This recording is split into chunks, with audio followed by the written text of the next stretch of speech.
আসসালামু আলাইকুম। আশা করি আল্লাহর রহমতে সবাই ভালো আছেন। আজকে আপনাদের সাথে শেয়ার করব নোয়াখালীর বিখ্যাত মরিচ খোলা রেসিপি।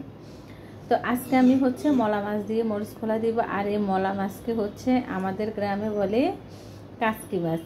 মা এই কাসকি মাছের যখন মরিচ খোলা দিতেন কি যে মজা লাগতো, মানে এক কথায় সেই স্বাদ। আব্বা যখন এই কাসকি মাছ বাজার থেকে কিনে আনতো কিংবা ধরতো, মা ওই মাছ দিয়ে এইভাবে মরিচ খোলা দিতেন। তো মা ঠিক যেভাবে মরিচ খোলা দিতেন আমিও আজকে আপনাদের সাথে ওই একইভাবে শেয়ার করব। ভিডিওটি না টেনে পুরোটা দেখার অনুরোধ রইল। তো আমি এখানে একটা কলা পাতায় 2 ভাগ করে নিয়েছি। তা আমাদের বাসার পাশে কলা গাছ ছিল, ওইগুলা কেটে ফেলছে। আমি বাইরে ঢাকায় আসছে, মারে বলছি দিতে। তা আমাদের লক্ষ্মীপুরে তো বন্যায় সব মারা গেছে। এইটুকু কলা পাতা মা কোনো একটা গাছে পেয়েছে, তারপরে আমাকে দিয়েছে। এই কলা পাতাটার অবস্থা একবারে বেহাল দশা, কারণ সব দিক দিয়ে ফেটে গেছে। এখানে আমি কিছু কাঁচকি মাছ ভালো করে পরিষ্কার করে আমি ধুয়ে নিয়েছি লবণ দিয়ে। মানে এই মাছগুলো যতই ধুবেন ততই ময়লা বের হবে, তাও কয়েকবার করে লবণ দিয়ে ধুইলে একবারে পরিষ্কার হয়ে যায়। তা আমি মা এরকম কলা পাতার মধ্যে মাছগুলো দিয়ে তারপরে সব কিছু দিয়ে মাখাতেন। তা আমিও ঠিক ওই প্রসেসে আজকে আপনাদের সাথে শেয়ার করব। এইখানে আমি 1 কাপের মতো পেঁয়াজ কুচি দিয়েছি। যেহেতু কলা পাতা ছোট, এই জন্য মাখাতে একটু সমস্যা হবে। আপনাদের হাতের কাছে যদি বড় কলা পাতা থাকে তাহলে এখানে আপনারা বড় কলা পাতা নেওয়ার চেষ্টা করবেন। দিয়ে দিয়েছি টমেটো কুচি, দিয়ে দিয়েছি ধনিয়া পাতা। এখন দিয়ে দিব হাফ চা চামচ হলুদ। হলুদ গুঁড়াটা আমরা মরিচ খোলার মধ্যে কম করে দেব, কারণ মা দেখতাম একবারে কম করে হলুদ গুঁড়া দেন। দিয়েছি স্বাদ মতো লবণ। এখন দিয়ে দিব বাটা মরিচ। যেহেতু মরিচ খোলা মানে জালটা একটু বেশি করে হবে। আপনারা চাইলে বাটিতে মাখাইও তারপরে কলা পাতার মধ্যে মাছগুলা দিয়ে দিতে পারেন। তা আমি এখানে অনেকগুলো মরিচ বাটা দিয়ে দিয়েছি। দিয়ে দিব সরিষার তেল। এখন আমি সব একসাথে ভালোভাবে মাখিয়ে নিব। মা যখন এই কাসকি মাছের মরিচ খোলা দিতেন আর কোনো মশলা দিতেন না, কিন্তু এই যে রুই মাছ, কাতল মাছ এগুলার মরিচ খোলা দিলে, টাকি মাছ এগুলার মরিচ খোলা দিলে একটু জিরা গুঁড়া দিতেন, একটু রসুন বাটা দিতেন। তো এই মাছের মধ্যে মা কোনো রকম অন্য কোনো মশলা যেমন জিরে, রসুন বাটা এগুলো কিছুই দিতেন না। এগুলো শুধু আমি যে মশলাগুলো দিয়েছি, এই মশলাগুলো দিয়ে আপনারা এই মরিচ খোলাটা দিবেন, তাহলে খেতে ভীষণ ভালো হয়।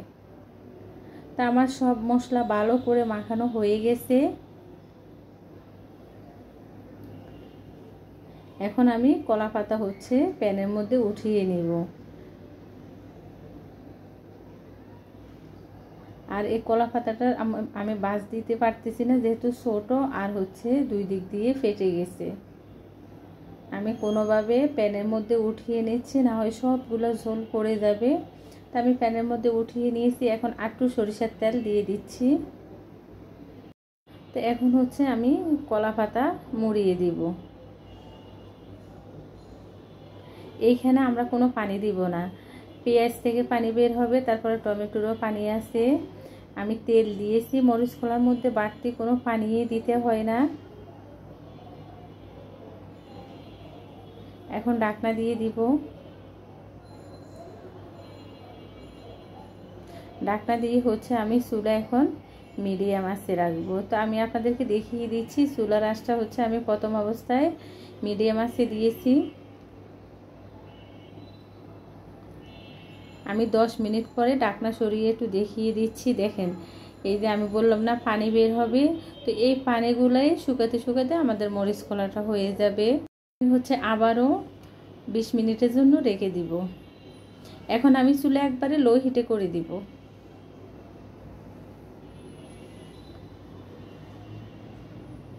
তা আমি আবারও 10 মিনিট পরে আপনাদেরকে দেখিয়ে দিচ্ছি। দেখেন পানিগুলো শুকিয়ে গেছে। আমি আবারও 10 মিনিটের জন্য রেখে দিব। মোট 30 মিনিট মধ্যে মরিচ খোলা হয়ে যায়। আরও 10 মিনিটের জন্য রেখে দিয়েছি। চুলা একবারে লো হিটে আছে। তো আমার মরিচ খোলা হচ্ছে হয়ে গেছে, আর এত সুন্দর ফ্লেভার বের হবে, মানে কি বলবো। যখন আপনারা বাসায় এভাবে মরিচ খোলা দিবেন আপনারাও হচ্ছে এই গ্রানটা পাবেন। আমি ঠান্ডা হওয়ার পরে নামিয়ে আপনাদেরকে দেখিয়ে দিব। ঠান্ডা হওয়া পর্যন্ত অপেক্ষা করব। তো ঠান্ডা হওয়ার পরে আমি হচ্ছে একটা প্লেটে নিয়ে নিয়েছি, কলা পাতা সরিয়ে আপনাদেরকে দেখিয়ে দিচ্ছি কতটা সুন্দর হয়েছে দেখেন।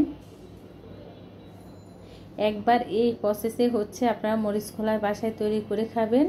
আর আমার এই রেসিপি যদি ভালো লেগে থাকে প্লিজ আমার চ্যানেলটি সাবস্ক্রাইব করবেন, লাইক দিবেন, শেয়ার করবেন। আর যারা আমার চ্যানেলে নতুন তারা প্লিজ চ্যানেলটি সাবস্ক্রাইব করবেন।